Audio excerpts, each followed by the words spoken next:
Pendengar, topik dalam dialog Purwokerto pagi hari ini berkaitan dengan peringatan yang sedang kita peringati hari ini adalah Hari Radio Sedunia. Nah, di kampus juga sekarang mahasiswanya aktif nih untuk siaran, bikin konten-konten yang kreatif melalui siaran radio gitu. Itu kalau saya lihat di media banyak sekali bicara 4.0 dan juga disruptive technology. Waktu itu kita menghadirkan beberapa tamu undangan seperti GM salah satu dari swasta di Jakarta dan juga dengan profesor kami, dan juga kita diskusi dengan beberapa mahasiswa.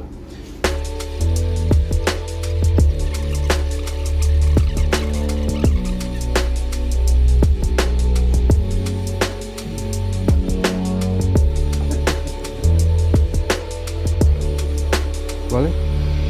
1, 2, 3. Semoga radio tetap jaya. Oke. Lagi. Radio tetap jaya. Oke. Ya. Di hari tenang kampanye, saya ikut aktivitas teman saya, Pak Dos. Kurang lebih banyak saya menyimak obrolan di acara radio RRI 1 dalam rangka Hari Radio Sedunia. Ya, dengan keadaan radio sekarang ini ya, yang tadi sampaikan tuh relate lah. Itu berdasarkan riset atau pengalaman gimana? Iya, kan sebenarnya wacana 4.0 ataupun juga disruptive teknologi itu udah lama ya, bahkan dulu pernah ada namanya GM-nya TV One gitu ya, Pak ECP Siasa, kita undang. Jadi pernah kita bikin acara khusus, terus saya juga bikin penelitian khusus mengenai disruptive teknologi. Nah, memang itu kajian lama. Ya udah, hari ini disampaikan melalui radio gitu aja. Di balik paparan sampean itu tadi, emang radio itu melekat di kehidupan sampean apa enggak? Atau pasti radio ya? itu pasti apalagi kita generasi 90-an ya, pasti radio itu pasti ya, memori itu pasti, memori apa macam-macam itu pasti. Romansa radio ya. masih. Jadi bahkan aku juga ingat kalau radio tuh kayak waker lah, jam 5 pagi tuh udah otomatis nyala, jam 12 malam mati, tidur, jam 5 pagi nyala radio Dian Suara. Iya. Maksudnya radio itu kan santai ya, kita bisa sambil belajar, baca buku dengan radio. Pakai mobil juga paling aman kayaknya sih dengan radio juga gitu. Nah, jadi menurutku sih radio itu ya kalau zaman-zaman generasi kita tahun 90-an pasti nempel gitu. Iya, dan saya termasuk setuju juga ya, maksudnya dengan 4.0 ini yang sekarang era-era sosial media, netizen journalism yang istilahnya orang bisa bikin broadcast sendiri ya. Emang perkembangannya harus adaptif ya, Gil. Iya, memang harus. Tapi menurut saya gini sih, di Indonesia tuh orang menggambar-gambarkan 4.0 tapi gaya adaptifnya tuh kurang menurut saya gitu loh. Jadi tahu-tahu sudah telat gitu loh. Jadi kalau begitu kita nggak pernah jadi leader, selalu jadi follower gitu. Jadi saya tadi kan ngobrol juga tahun 2012 itu podcast itu banyak banget di tune in ya. Waktu itu ada aplikasi tune in ya di iPad ya. Nah itu banyak sekali acara-acara luar yang sudah masuk jadi podcast dan bagus-bagus banget. Tapi Indonesia saya lihat radio kayak Prambors saja masih on off waktu itu gitu ya. Kalau sekarang kan sudah semuanya lewat format digital gitu. Nah jadi lagi-lagi sebenarnya mungkin bukan hanya masalah skill, bukan hanya masalah fasilitas ya atau infrastruktur ya, tapi juga mentality gitu loh. Mentalitinya itu gitu loh. Jadi mentality yang adaptable, mentality yang kreatif itu memang tidak hanya satu orang itu gitu. Memang harus satu desa itu memang harus mendukung kreativitas. Nah, saya kira itulah gitu. Ya emang sih setuju banget ya, mentality akhirnya kan timbul karakter ya. Maksudnya aku tuh penikmat radio, aku 20 tahun lumayan merantau di Jakarta. Jadi pemilihan radio itu jujur ya, yang saya pilih itu tergantung penyiarnya. pasti. Kalau lagu kan udah secara umum itu ya. Itu poin. Iya kan, Betul, jadi betul. otomatis emang secara branding, secara karakter radio harus kuatnya di situ Nah, sih.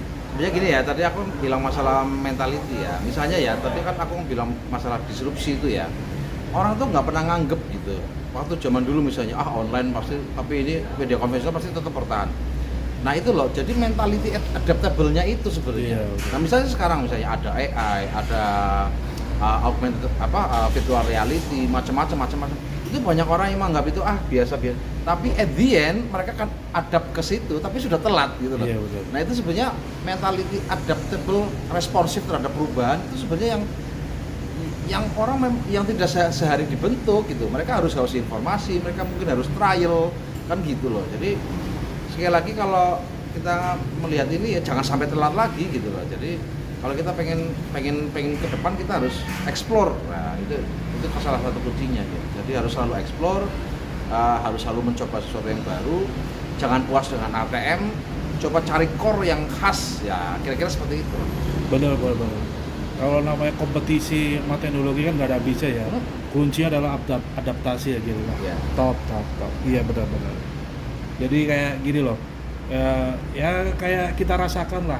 Teknologi boleh maju, AI boleh lah bisa menciptakan lagu, suara segala macam. Tapi secara human touch-nya kan belum ada. Makanya coba aja sih lagu 90-an, 80-an sampai sekarang kan everlasting gitu. Ya nggak? Karena kan Tetap ya nggak sih? betul, aku setuju bahwa mau bagaimanapun ke depan formatnya seperti apa, tetap orang cari kualitas. Ya tadi misalnya, aku kan bilang aku mencari penyanyinya dulu nih kan gitu ya. Iya. Itu poin sebenarnya. Jadi kalau misalnya aku di komunitas ya bilang gini, kamu boleh aja punya apa misalnya melatih vokal apa segala macam itu bagus, tapi jangan lupa bahwa salah satu kekuatan penyiar adalah daya mereka berkomunikasi. Benar. Daya mereka berkomunikasi itu justru yang misalnya sekarang si siapa namanya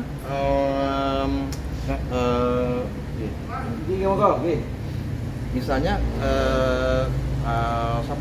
Vindes misalnya ya. Iya. Vindes tuh pakai teknik apa sih gitu, pakai Benar. skill apa sih gitu, tapi mereka bisa berkomunikasi dengan baik dengan orang. Jadi ini untuk teman-teman mahasiswa terutama yang selalu aku bilang ya, oke lah boleh melatih pernafasan, skill macam-macam ya, tapi jangan lupa bahwa kemampuan berkomunikasi, terutama itu ya, kemampuan berkomunikasi itu sangat mutlak untuk seorang penyiar dan seorang content creator juga. Iya, gitu. iya. Aku juga lagi banyak belajar, bro. Yang sementara ini aku di balik layar terus akhirnya di depan layar, wah.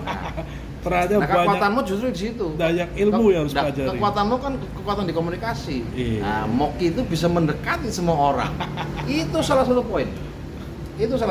Makanya kalau kamu bikin podcast selalu enak dilihat karena pada dasarnya kamu bisa berkomunikasi dengan orang. Ya lagi belajar, bro. Basic itu ente tahu sendiri lah gue. Alah. Basic gimana? Ngomong-ngomong, lu tadi ya. Ingat gak Kil, Risti Rustarto? Kan Jerene kan Oh iya dulu sekelas satu kuliah ya. kuliah S2. Sekarang jadi penyiar RR1 loh. Wow, selamat ya. Serius. Oke, selamat. Yang dulu itu bakalan artis saya waktu saya handle itu ya tahun 2014 15 lama ya. 13. Sekarang jadi penyiar radio. Ini kemarin wawancara Pak Jokowi di IKN. Oke. Saya lihat broadcast di RRI. Ya gitulah, bro. Maksudnya dunia ini dengan sedemikian cepat berubahnya. Nah, Emang kita harus cepat adaptasi. Kalau kompetisi Betul. itu nggak ada Ya. habisnya. Ya nggak sih, capek kalau Setuju. kompetisi. Ya. Lebih ke adaptasi, lebih eksplorasi diri untuk apa istilahnya ya. Ya lebih kalau sampean bilang tadi di acara tadi itu lebih banyak fun dulu ya. Istilahnya keriangan, kreativitas kesenangan. itu tidak muncul begitu saja. Iya. Harus ada lingkungan yang mendukung kreativitas. Kalau terlalu banyak kompetisi, terlalu banyak politik ya, politik organisasi, politik kantor, politik itu orang tidak akan kreatif ya, mereka justru akan lebih banyak termasuk politik komunitas juga begitu ya. Jadi ya mungkin sibukan kita dengan hal-hal yang positif lah, kira-kira Iya. begitu. Fun itu terbentuk dari dasar kecintaan ya, bro. Kecintaan, Ya. passion, Kecintaan, pasti. passion gitu ya. Baru gitu ya. Baru akan Itu terbentuk. dasarnya itu, Dasar itu. dasarnya kita cinta kan gitu. Nah, Oke, cukuplah. Tadi durasi yang cukup panjang sekali pemirsa. Omok di hari tenang pemilu ya. Tadi sebenarnya aku pengen bahas tentang ya lagi heboh. Udah rame. Rame ya udah. Oh ya udahlah. Oke, sekian dan terima kasih, sampai jumpa di video berikutnya nih.